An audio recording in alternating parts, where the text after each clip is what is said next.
Bangladesh embassy বাহরাইনের যারা দায়িত্বরত আছেন আপনাদের উদ্দেশ্যে কথাগুলো বলতেছি। কি সমস্যার কারণে একটা সাধারণ পাসপোর্ট এমআরপি 3 থেকে 4 মাস পর্যন্ত লেগে যায়? আপনাদের কোনো সারা শব্দ নাই কেন? যদি কোনো সমস্যা থেকে থাকে কেন আপনারা ফেস থেকে ওয়েবসাইট থেকে আপনারা বলেন না?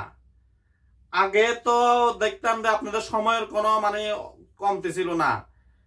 আওয়ামী লীগের মুসলমানি, আওয়ামী লীগের ওই জন্মদিন, মৃত্যুদিন, হ্যাঁ ওই দিন সেই দিন সবখানে যাই আপনারা ইয়া করছেন। এখন সময় নাই কেন? 2 মিনিট 5 মিনিট কি সমস্যার কারণে পাসপোর্ট গুলা লেট হচ্ছে সেটা তো উল্লেখ করেন না। মানুষ তো এখানে টেনশনে আছে, মানুষ তো এখানে বহুত মানুষ দেশে যাওয়ার কথা কিন্তু যেতে পারছে না, পাসপোর্টটা আসতেছে না।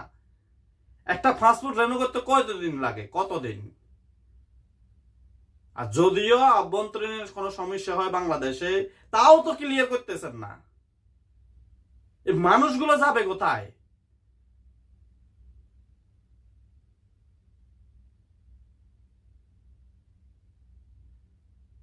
যারা ভিডিওটি দেখতেছেন বেশি বেশি শেয়ার করেন এবং তাদের নজরে আসে, এবং যারা বাংলাদেশের অন্তর্বর্তীকালীন সরকার এদের নজরে আসে। কারণ কি কারণে বাহরাইনের যে প্রবাসীরা রয়েছে এদের পাসপোর্ট কারো 3 মাস, কারো 4 মাস, কোনো খবর নাই। এই ভোগান্তির শেষ কোথায়? সবাই বেশি বেশি শেয়ার করবেন। আসসালামু আলাইকুম।